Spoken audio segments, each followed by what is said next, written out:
Good evening, everyone. It is Ishmat Wadoud here, and I am hopping on tonight because I wanted to have entrepreneurial chat with everyone.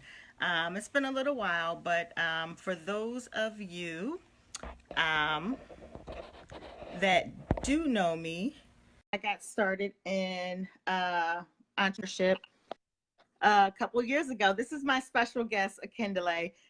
Hello, Akindele. Hello.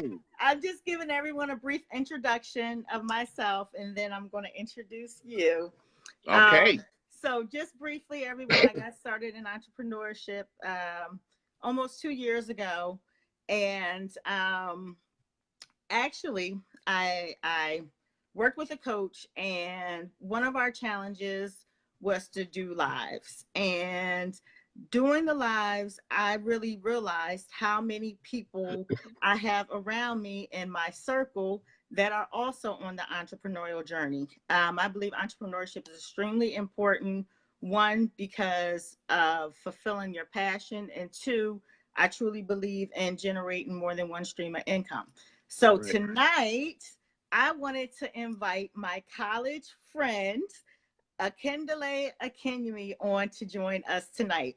Akindele is a man of many trades.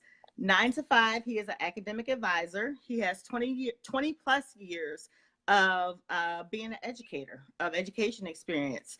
But in addition to that, I'm going to refer to my notes because he has a long resume over here, but he is also the statewide director for the African Union's 6th Region Diaspora Network for Michigan, which basically their mission is to link resources between the continent of Africa and the United States. I'm sorry, did you need me, Akindele? No, go ahead. Okay. Akindele is also the president of the Liana Hicks Library of Inkster, which has been instrumental. This put Akindele in a position where he's been able to revitalize the library and establish a STEM library in the area of Inkster, which is a small area in Michigan right outside of Detroit. I'm going to let him elaborate on that further as we chat tonight. Akindele is also working on establishing a vocational school system in the area of Inkster. Hmm. And Akindele is the president and CEO of GABA, which is the Global African Business Association. Hmm. And that is my main focus for this interview tonight. So, welcome, Akindele. Thank you very much. Thank you for having me. You're welcome. So please, I know that I gave this is a brief introduction, really, compared to all the things that you have on your plate and going on. When I say this man is working tirelessly to fulfill his goal and to accomplish his mission of Lincoln, Africa, and Inkster, Michigan, and the resources, he is working tirelessly. But can you please introduce yourself, give everyone an introduction of who you are, and can you please tell us more about the organization of GABA? Because I did forget to mention, and I know you will elaborate, but it went from a national organization, it was the National African Business Correct. Association, to a global association. So please Correct. elaborate. Again, well, first of all, thank you, Ishmat, for having me on tonight on this You're wonderful welcome. Sunday. Um, I think you are doing a remarkable job of educating people about entrepreneurship, multiple streams of income, and just in general, the importance of being a business owner, a true business owner. Akindele Akinyemi, that is me.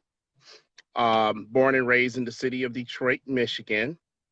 My father was Nigerian, originally from Nigeria, from Ondo State, and my mother is originally from here in Detroit, Michigan. To be believe it or not, but there's six of us.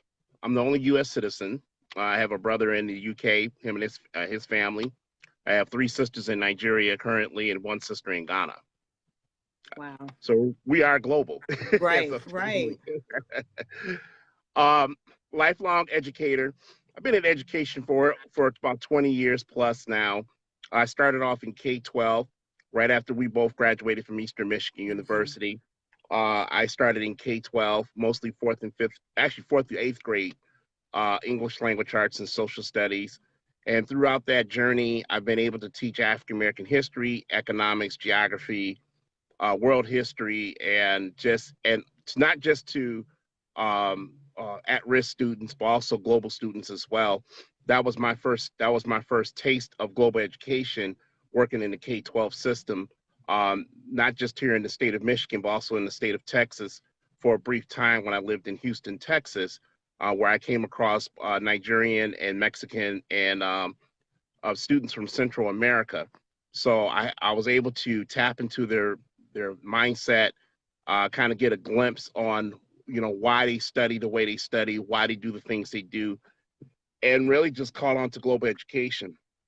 Part of that journey also taught me the importance of educational policy. Unfortunately, education in this country is very political. And so I had to learn the educational policies that associated with education, K-12 education. And so for a long time, out of all the wonderful things that you mentioned about me, one important thing I want to let your viewers know is that I've been entrenched in educational policies for a very long time in terms of educational reform, not just here in the state of Michigan, but on a national scale. So those are the things. That's pretty much my background. You mentioned I'm an academic advisor, one of the community colleges here.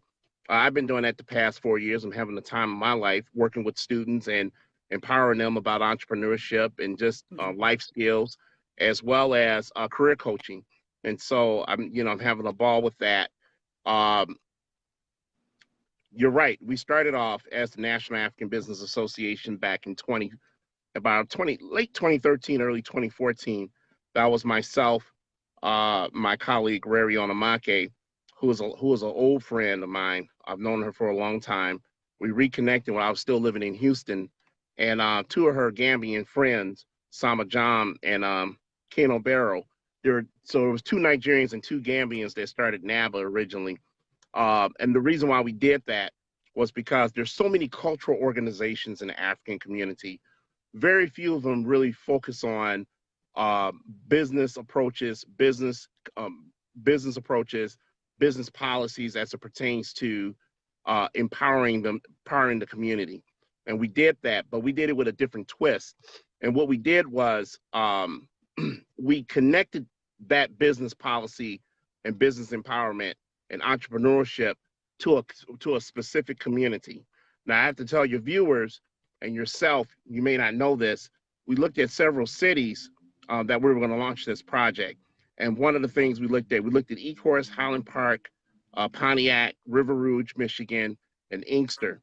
We didn't want to do Detroit because of the competition is so stiff with Dan Gilbert and other billionaires and doing some heavy investment in the city of Detroit.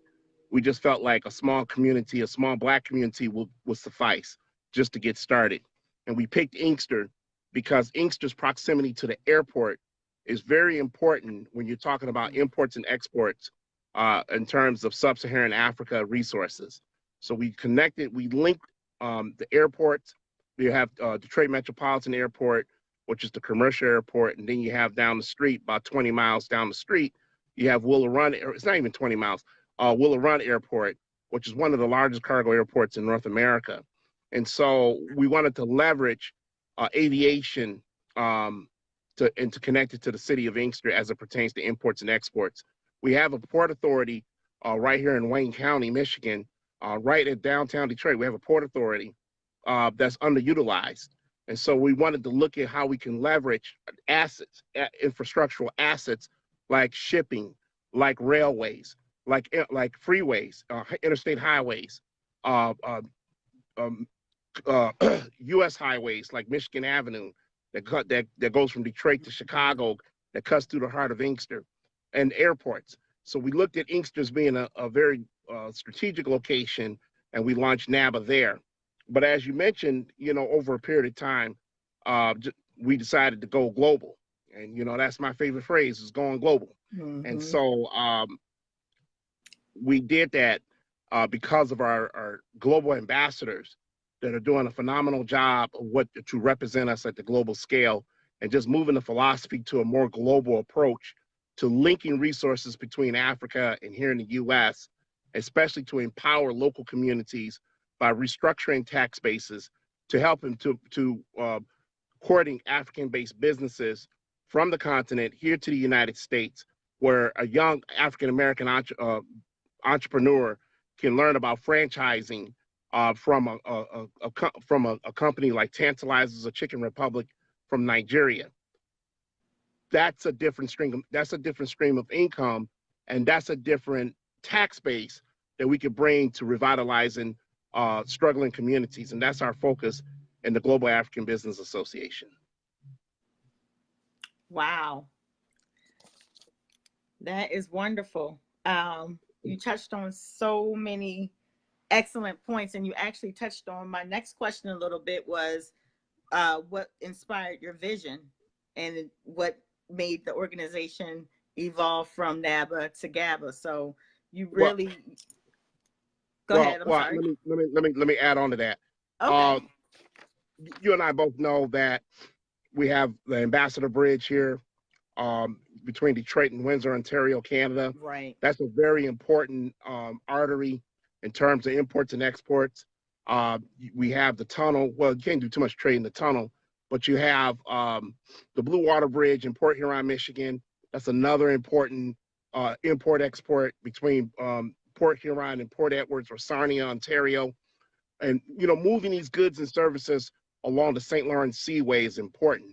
What I found out early on is that a lot of Africans in our community don't understand the importance of imports and exports as it pertains to building communities. A lot of people don't understand that the Bai did not become rich as a city per se off oil. They used oil money to use the infrastructure. A lot of it came from shipping.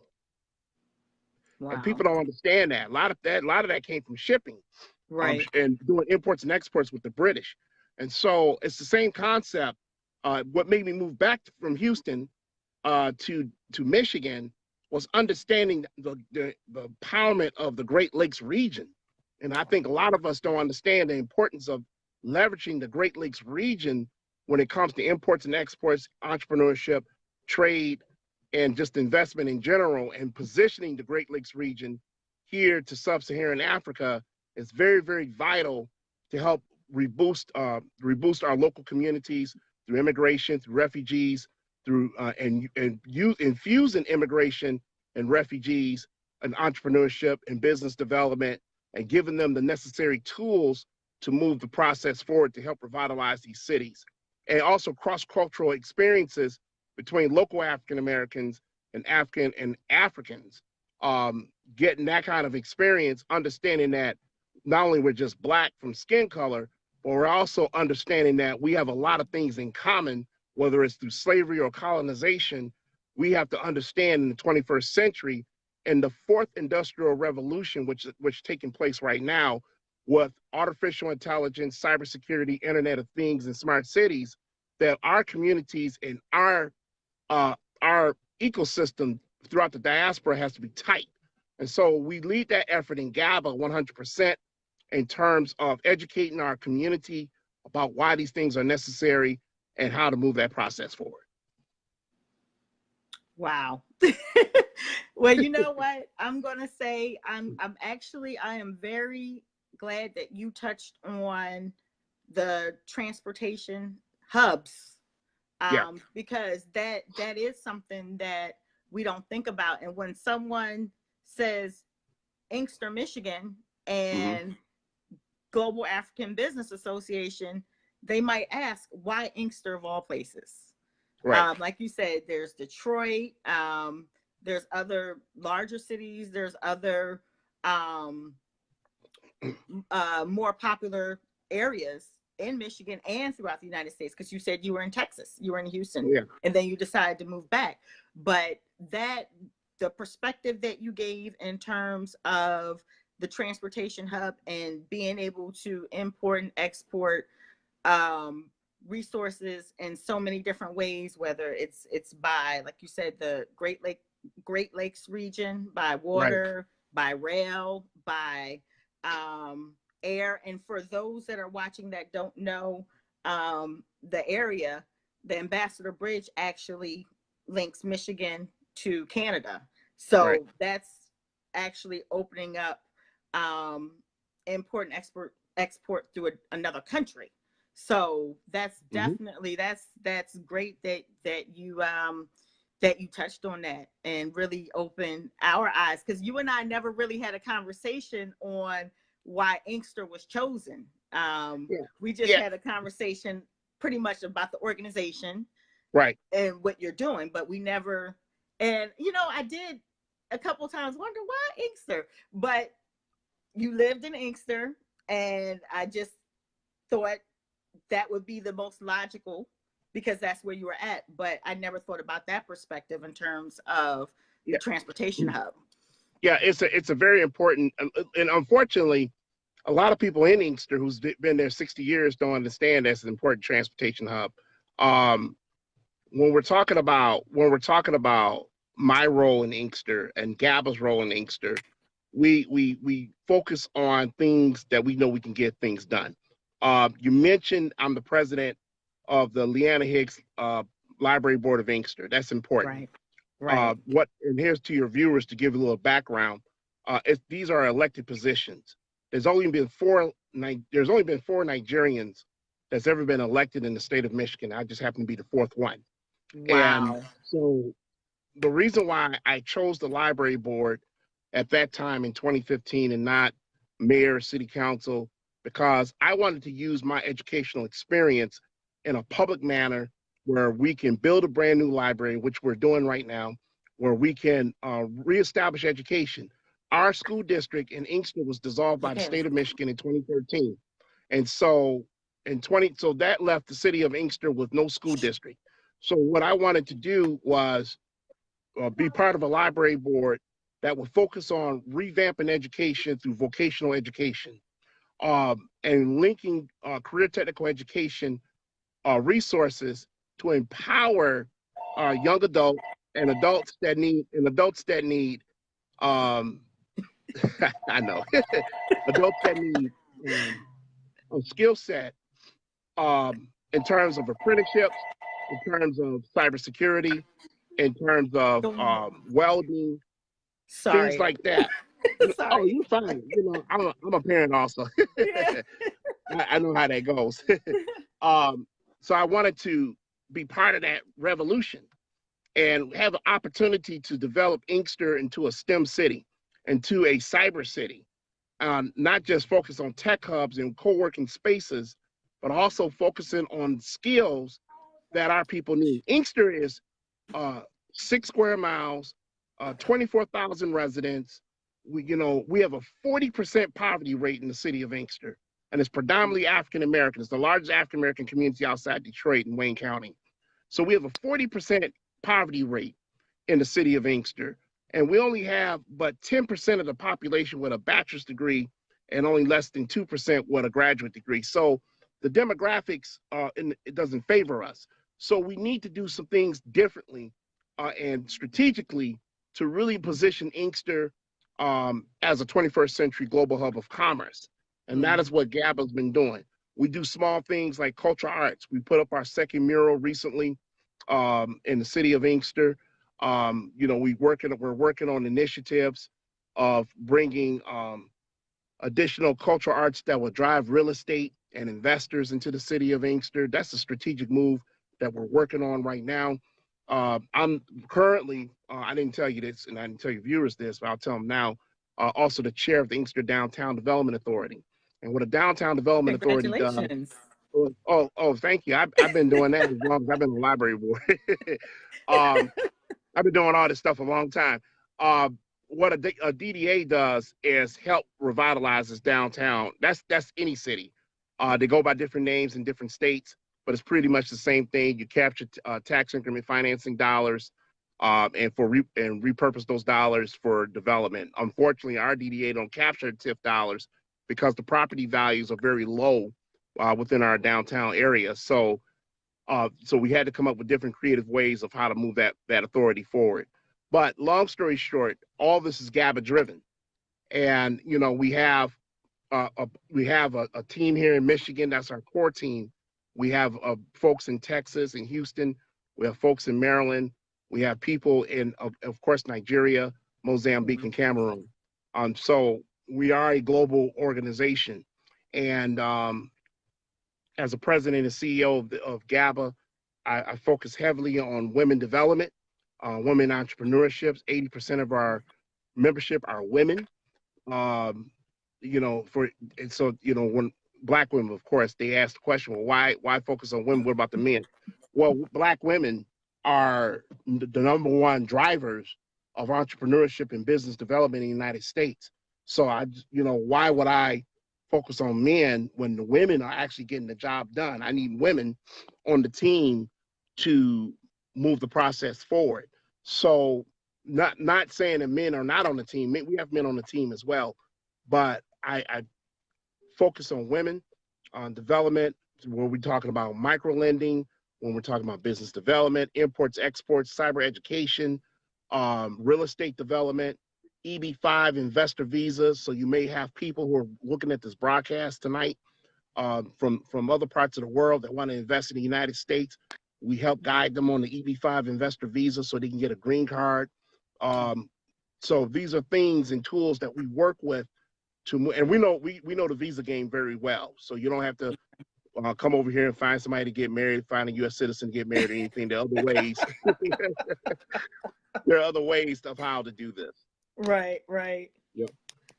Wow. Well, that really shows, one, your level of commitment to your mission. I'm going to ask you in a little bit to expand a little bit more on what your why is, but just the fact that you left Houston and you came back to little old Inkster, Michigan, and your mission is to not only link the continent of Africa to the U.S. in terms of resources, but to revitalize Inkster, which is great because Michigan has been taking a lot of hits with the automobile factories leaving, the plants closing down, Flint, Michigan. I mean, that was the livelihood for a lot of people in the area, was working in the shop, working in the plants, and it was a good livelihood. So the fact that you are working so hard to revitalize, because I'm sure once that area is revitalized, it's going to trickle. It's going to expand. So I think that's a great vision. I know I didn't mention asking you this, but since we did touch on the library in STEM, I know you mentioned to me in the beginning stages, the groundbreaking, but how's it coming along? Because I think that's something for the residents of Inkster to look forward to, and the residents of the surrounding areas to look forward to having access to. Well, it's coming along fine. We should be doing some groundbreaking shortly.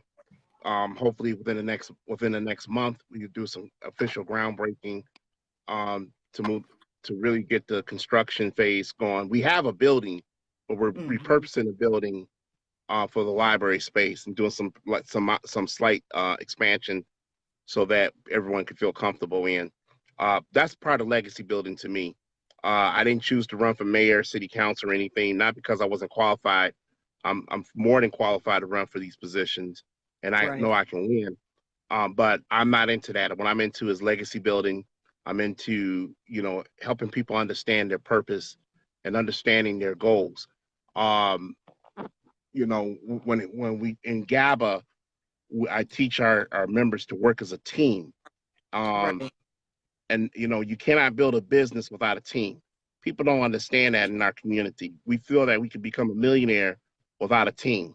That would never happen because it takes team and networks to build that wealth, to build that consistency to get you to millionaire or billionaire status. But if we're not working as a team and we're not having proper communication as a team to move the process forward, we'll never get there as one. And that's the biggest downfall I find in our communities. And I've toured just to let your people know, your viewers know, I've toured every Black community in the state of Michigan, all of them. I've been from Detroit to Benton Harbor. I used to live in Benton Harbor. I've been to Muskegon and Muskegon Heights. I've been to Grand Rapids. I've been to Lansing. I've been to Flint. I've been to Saginaw. I've been to every Black community in the state of Michigan, and we have the same problem. And the same problem is poverty, and have a poverty mentality and spiritual brokenness that we're being fed conspiracy theories and lies that keeps us confused about how to move forward, how to better your life, and how to uplift yourself and the people around you to build a better community. So I try to teach these small principles in GABA to our members to help them understand the mission. Our mission is to really link the wealth between the United States and Africa by leveraging small local communities that can benefit from a tax base, an economic development plan, and people, i.e. immigrants that look like you and I, that will come in with their families, settle in, and build businesses and educational centers that everyone can benefit from, and create that two-way trade through a sister city kind of model between a city like Inkster or Ecorse and wherever, and pick a city in Kenya or Ghana. And so you have those kind of open relationships. And these things are very important because when you're looking at how technology is moving, I mentioned earlier about the fourth industrial revolution, which is the technology age, the digital age, where people are not sending their kids to school anymore through brick and mortar. They're using cyber education. People are shopping online. That's why Amazon exists. The way we're talking tonight through Facebook Live, we couldn't have done this when we were in college. You know what I'm saying? This is where we thought this was the Jetsons, the way we're talking now, conference calling. Right. So Willow Run Airport, next door to the airport, they have one of the largest autonomous vehicle research and development in North America, right here in the state of Michigan. Wow. So when you say how Inkster and these other communities can trickle from those resources and leveraging those resources, you're 100% correct.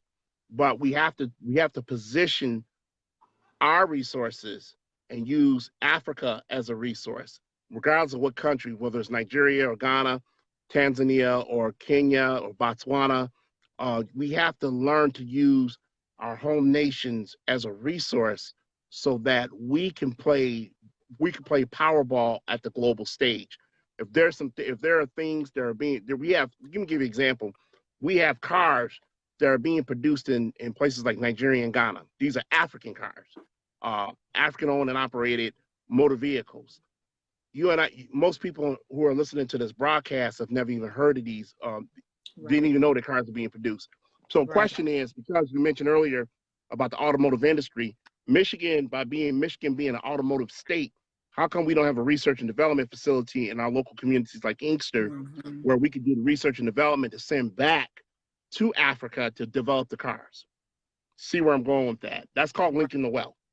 And that is what we are trying to do in the Global African Business Association. We educate people what's out here for them to retire, for them to invest. Africa still has an electricity problem. We have African-American owned and operated electrician companies that could benefit from that, being part of that revolution. We have broken schools in a lot of areas in Africa. We have people who don't have the proper skill set. We have a lot of African-American teachers that will benefit from doing teacher training, even in a medium like this on Facebook Live, doing teacher training on how to properly run a classroom. That's what I mean by linking the wealth. And I think oftentimes we do a poor job of understanding why these things are necessary. Every other ethnic group understands this. Whether you're Indian or Arab or British, they understand how to link the wealth between their home base, which is their home country, and wherever they go in their own diaspora. Jewish people are the same way. They use Israel as a resource. I don't understand why we don't use our home nations as a resource. When people come up to me and say, hey, I found out I'm from Cameroon, well, you need to fly to Cameroon. And the reason why you need to fly to Cameroon is to help educate yourself about the people there, the government there, and the resources there, so you too could become a stakeholder. Just because Right. you were born in Oklahoma or Philadelphia or Detroit doesn't mean that you're not a stakeholder. You are a stakeholder, especially once you find out where you're from. You're a true stakeholder, and I think that's very important to link that legacy and that inheritance that we could pass down to our children. Right. And I think those things are important, especially in the entrepreneurship realm.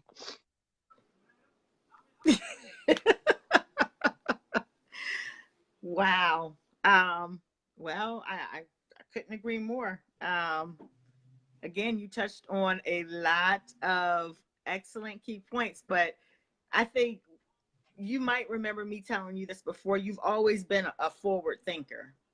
Yeah. And just, you know, the fact of thinking about the technology, because we are in a technology driven society now, artificial intelligence, cybersecurity, and bringing that to Michigan and establishing that in the Inkster area and linking it to Africa, that is well, one, I'm just again thinking about the areas in Michigan that can benefit. I haven't had a chance to visit the continent yet. It's on so many places are on my bucket list, but that again, it's forward thinking coming from an area that was industrial, that Yeah. was plant-based for so many years. All the And when I time. say Yeah. plant, everyone, I mean automobile plants Right. based for so many years. I mean, that is, to me, that's just phenomenal that you even thought of that area for the revitalization. So I am excited to see um, the outcome of this, because I know it's going to be something wonderful. Well, My it'll be next wonderful. question for you. Oh, go ahead. Go right ahead. Go ahead. No, go No, ahead. I just wanted to say this real quickly. It's going to be wonderful. It'll be wonderful. Um, as long as we stay focused and disciplined on the mission, Right. it'll come to fruition. Just, what's funny is people still build more automotive plants for our people to work in, but we're never taught how to own a plant, how to own Right. advanced manufacturing. Not Right. why should we go to school for robotics so we could create our own plants and use our plants as suppliers for the big three, but we're still making money and building our wealth. We don't talk about those things, and we have to change that conversation in that direction. Absolutely. Absolutely. One, what you said in terms of everyone staying focused, and that actually went back to your earlier comments about the team. The team is extremely important, and not just any team, but having the right team and being able to communicate and keep that mission in the forefront.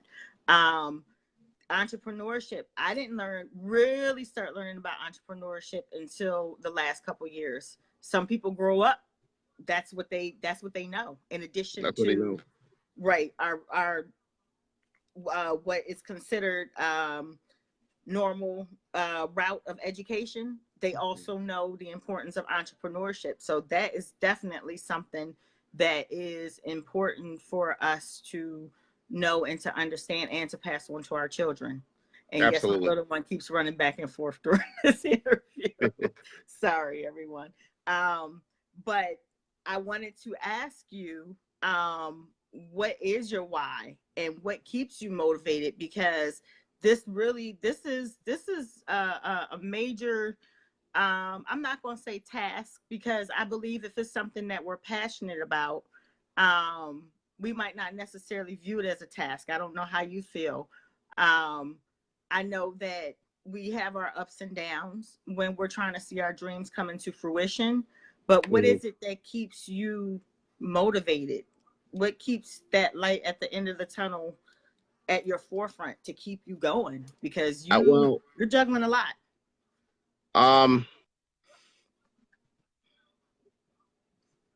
My motivation, I believe, my personal belief is inheritance and legacy building.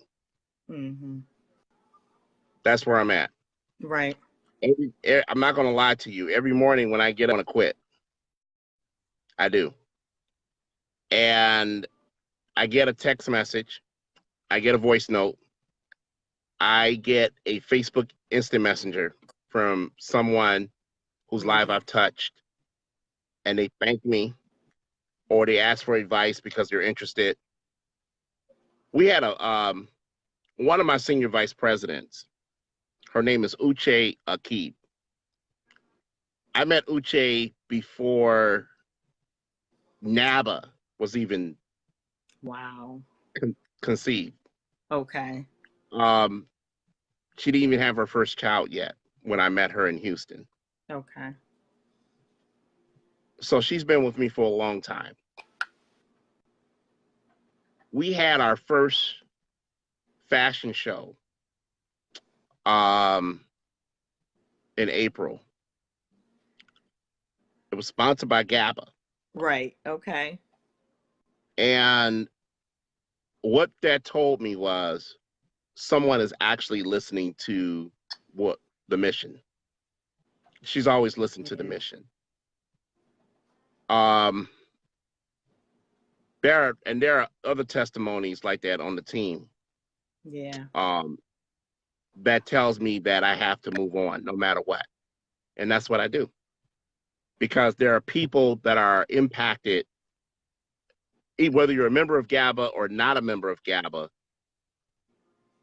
people are impacted about this discussion on U.S.-Africa business. Right. They want to know. Right. They hear the talkers. They hear people with the degrees giving lectures and how they've been to Africa and talked to the prime minister of this, and that's all good, and that's a great experience. But at the end of the day, how are we benefiting from that when your child can't eat, when the mother is struggling, when people are coming to me every day in fear that they're not going to get financial aid to cover their classes because they're trying to get into the nursing program or the surgical tech program? You know, that's my why. That's what keeps me going. And I don't take it for granted. Yeah. Not at this stage. GABA is important to me. I'm deeply passionate about U.S.-Africa businesses. I was talking to my global ambassador in Abuja, Nigeria today. And we were discussing which Victoria Akai is doing a superb job with the Abuja Chamber of Commerce and Industry Best Center, which is their vocational educational component. And she's done when I say phenomenal, I think that's not even the right word I should use, because she's one of the key people that make GABA relevant globally.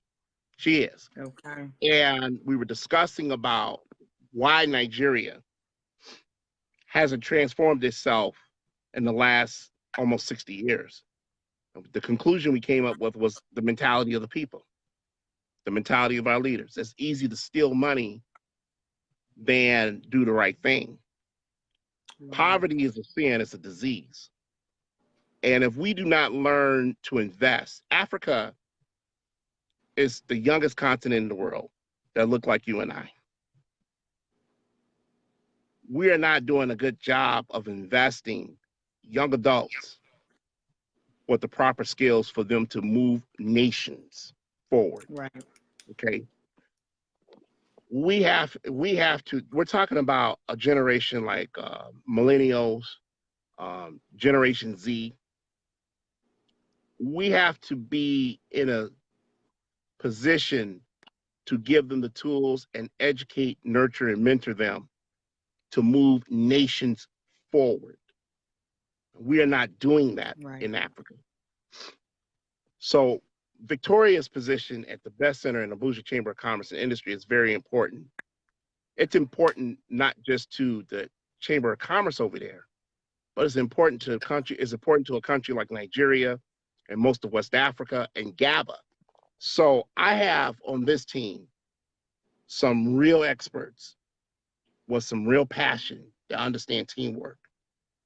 So even if I want to quit, I can't quit because the team is looking up to its leader to move forward. I was speaking to one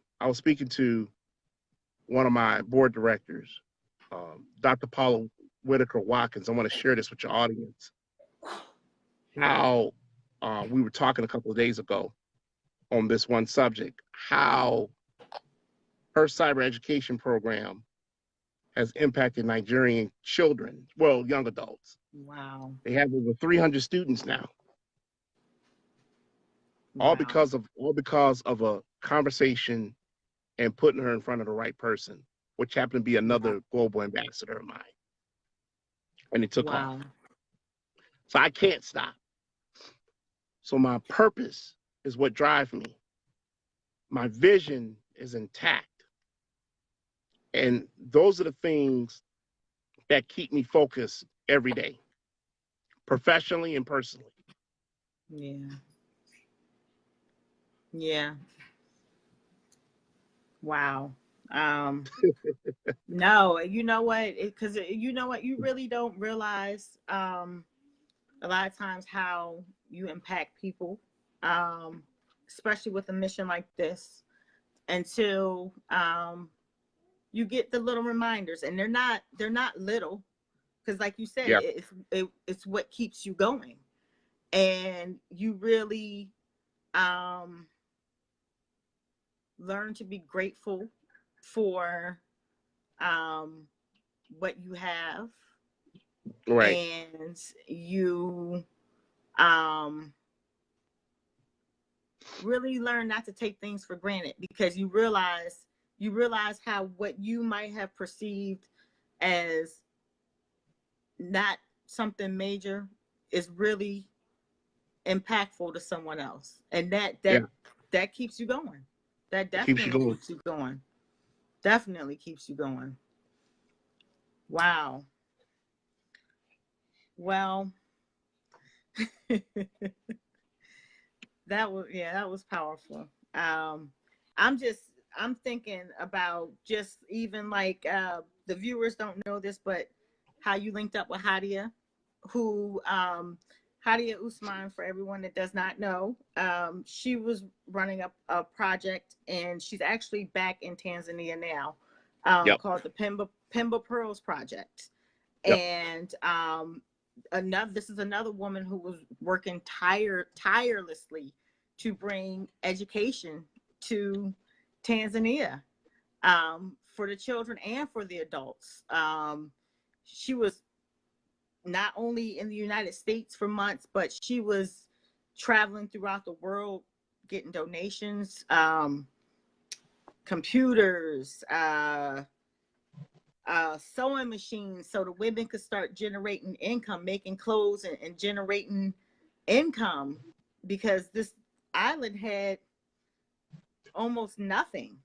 And when you really like get out of your box, I call it our box, and really start to understand globally what's going on, it gives you a very different perspective on life, and like I said, what we have to be grateful for, and how we can impact people through our missions. That's true. So Hadia is great. Oh my goodness, I can't thank you more than enough for linking us. She spoke to my library director in Inkster. We want to help her. GABA's going to help her, and what she's done. And Dr. Watkins have talked to her a couple of times as well. Who was our board director, and so we already on board with providing the necessary linkage and resources with Zanzibar, where Pemba Island's located, especially with the whole library piece. I think that's very important in terms of education, because once again, we're trying to empower um, people and empower communities so they can become self-sustainable. They could be 21st century communities and understanding their role in the fourth industrial revolution. Yeah. Well, with all that being said, is there anything that is there anything else you would like to mention that we did not touch on? We touched on a lot. And Well, I just want to share with your viewers, Inkster is not our final stop. The Global African Business Association, we're an international organization. Inkster is just a testing ground for us. We have a presence in Pontiac, Michigan. We have a presence in Highland Park, and it's going to grow. It's going to continue to grow.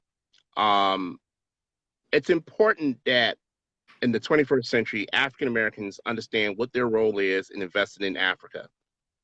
Travel is a huge business on the continent. And I just implore you, I know you're in the travel business, I just implore you and others to really point out destination spots on the continent. I think that's important to tell our story. Oftentimes when you talk to the average African American, whether you're in Philadelphia or Detroit, you ask them if you had three choices to pick where you want to go, they always pick someplace in Europe or Asia. Right. Okay, they never talk really about Africa. Right. And if they do talk about Africa, it's South Africa, which is nothing but a mirror image of the United States in terms of structure. So there are tourist destinations that families, individuals, married couples, they can benefit from. And also tourism is a growing business on the continent. But how do you link that? How do you link? The question is, how do you link that growing industry with African Americans that are living here in the United States, and how do they benefit from that? And how can they cash in on that? That's a very important thing. Cybersecurity is a true threat on the continent of Africa. It's a true threat in the African American community. How do we bridge that gap in terms of digital technologies and education? There is poverty everywhere on the planet Earth. But poverty in Africa is severe. It's real. Nigeria, for example, 200 million people in Nigeria, largest economy on the continent of Africa. You still have people living on $2 a day. That's just the reality of it. So, but back home, you're back home in places like Inkster, 40% of the population are living in poverty. It's higher in certain census tracts that we discovered. Higher, okay? When you're talking about children under the age of 6 in the city of Inkster, 60% of them live in poverty. Wow. So we're talking about bridging resources as the Global African Business Association. We're talking about bridging those resources, helping foreign investors understand how to grow their money, whether it's through an EB5 or an opportunity zone. These are tools that we can utilize: new market tax credits, community development financial institutions. If you're a church or a mosque, you can utilize community development corporations. That is, you're using your 501c3 component for faith-based development, whether you're going to service the community with a credit union, which I always talk about to any faith-based organization. You need to utilize a credit union, because when you establish a financial institution in your local community, you establish power. And that's something, and see, we don't have a financial institution in Inkster. So Chase Bank left, and people are still begging Chase to come back. I said, well, in the 21st century, in the 21st century, we should be looking at financial technology as a means, like cryptocurrencies, blockchain, as a means to do business in local impoverished communities, to rise them from the ashes. So, we can go on, but the bottom line is Africa is rising, and we have to rise with the continent. And it's important, and it's going to be important in the next 12 to 18 months, the direction the continent is going. The African Union helped negotiate and ratify 22 nations to do the Continental Free Trade Area. This is the largest free trade area on the continent of Africa. anywhere else in the world. It's a game changer. And now they're working on one passport where you could travel anywhere on the continent with one passport. They're working on that as we speak. Yes, ma'am. So I'm sharing all these things with you. Wow. I'm sharing all these things with you to say that GABA is plugged in to these resources. We want you and others to come join the movement. You don't have to join GABA per se, but join the movement at least, where you can be a stakeholder in the profession that you're going through.